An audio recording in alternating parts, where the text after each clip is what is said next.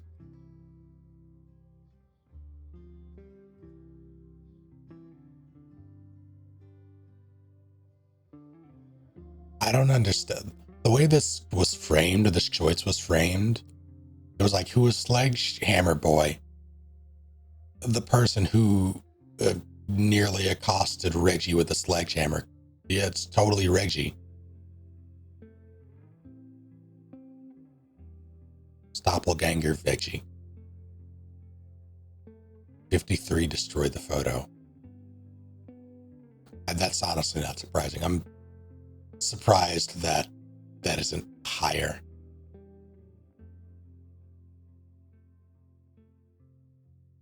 For the last 5 to 6 hours of the game, it very much felt like the end was only 30 minutes away perpetually. I felt that way my last session. But then I started up this one, and when I was about an hour in, I had this moment like, oh no, it's going to keep going, and it did.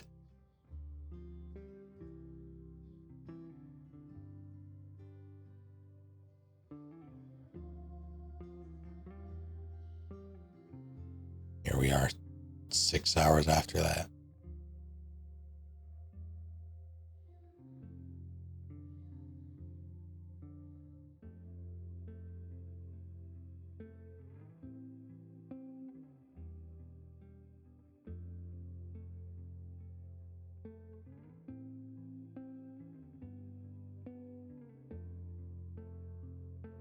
Yahweh's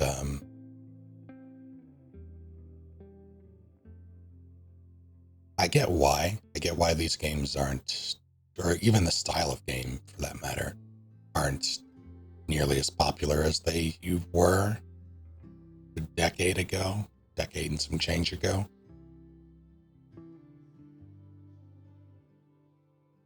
But I really do like them. And despite the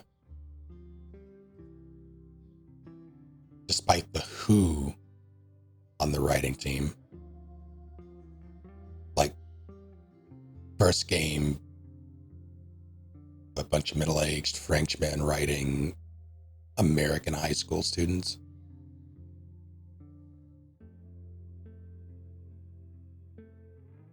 The themes, the way they tackle them, some of the choices you have to make. On top of the relationships you build, like how people function in these games. I very much appreciate it. And it only has gotten better. I think this game is, or this and Double Exposure, the way they handle writing people, it's significantly improved.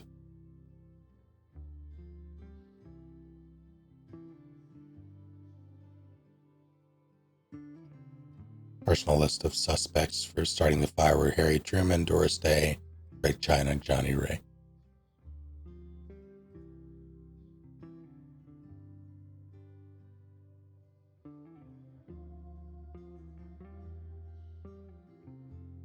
Squinting.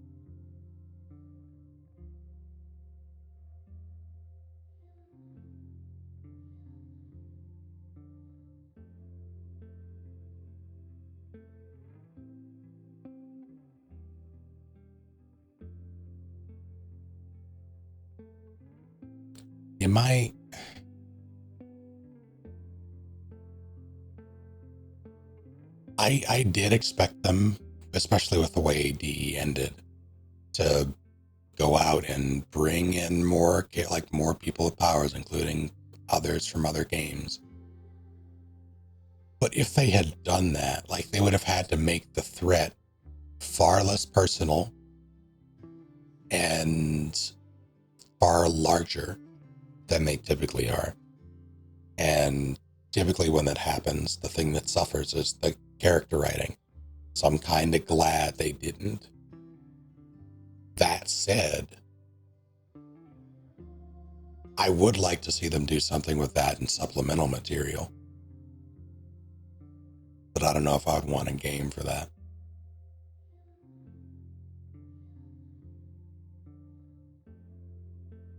'Cause every time you have an ensemble piece for anything,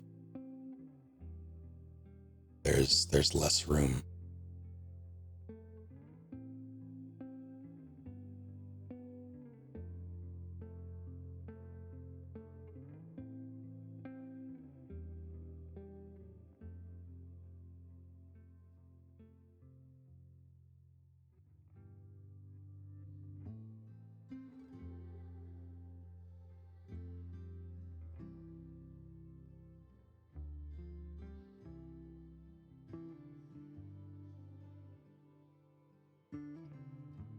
Are they doing a live action Life is Strange? Am I making that up? I remember seeing that. I think they announced casting, right? Maybe I'm making that up.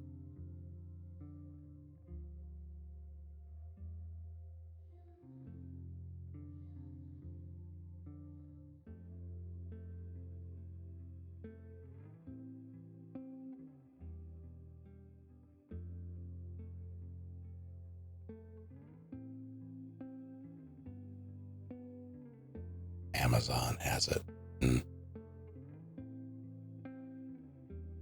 So it's going to be played by Chris Pratt.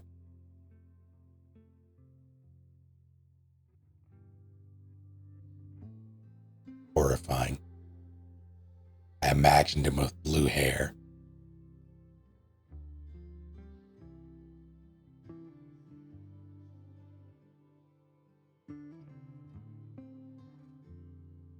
Amazon is hit or miss when it comes to their adaptations. So we'll see.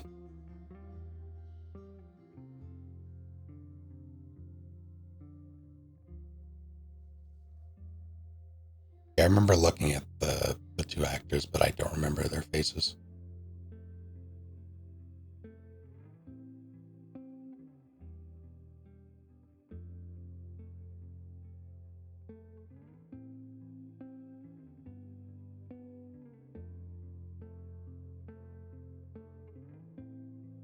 We'll see how that goes. Speaking of going, I think I'm going to call it here for the evening. Probably have a nibble of something, a little snack, and turn in for the evening.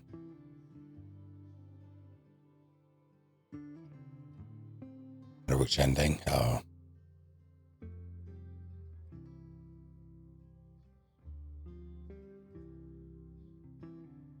That's a good question.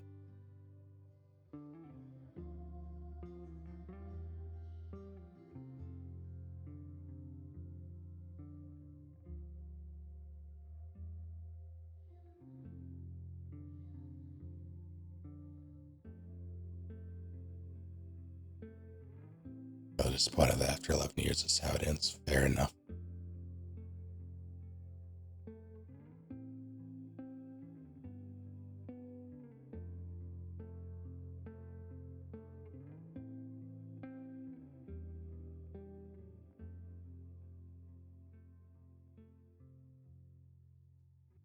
So the canon ending officially was saving Chloe. Was it? Was that established through comics? That's not what I chose.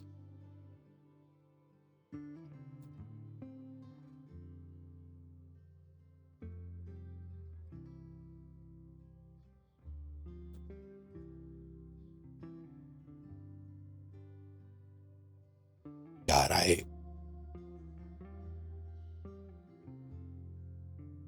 that bothers me.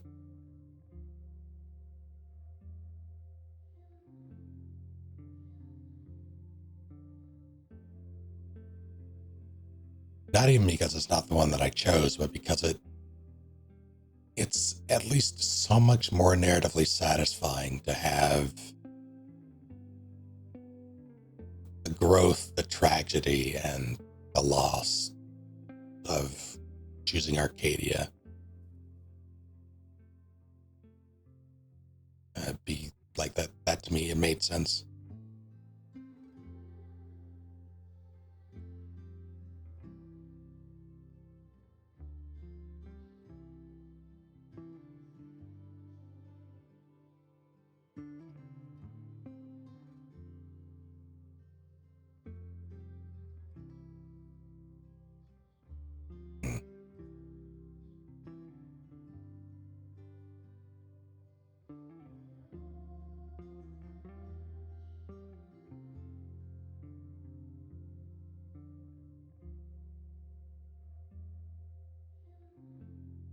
Yeah, one of these days I'll go and play Life is Strange 2 finally. Because I've yet to do that. That likely won't be for a while, though. On the horizon, I think...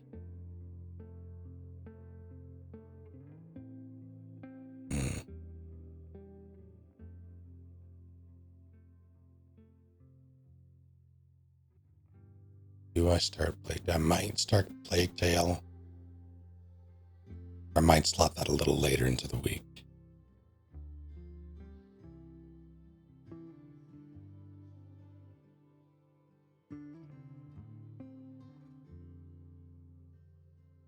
Conan Exiles. Nah. I did peruse that VOD though. Just neat seeing a lot of players in motion doing things.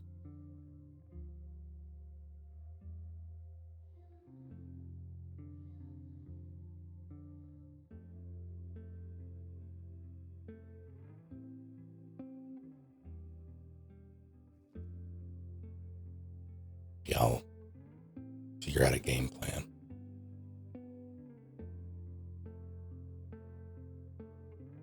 I'm worried about some technical things that I need to sort out. We'll see if I can get it done by tomorrow, because I have more laundry to do. And it's going to be a lot, because it's like towels and beddings and other nonsense that's going to take ages. So we'll see if I can get it done in time. That'll be the deciding factor.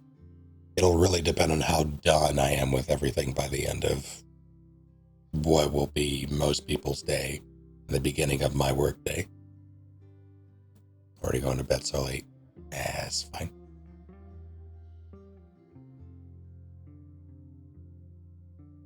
But yes. Thank you all for hanging out and joining me in this. Hope it was enjoyable to watch.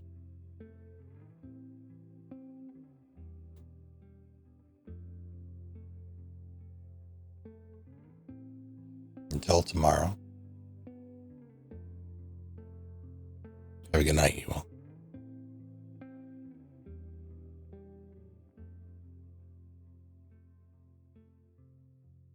See y'all next time.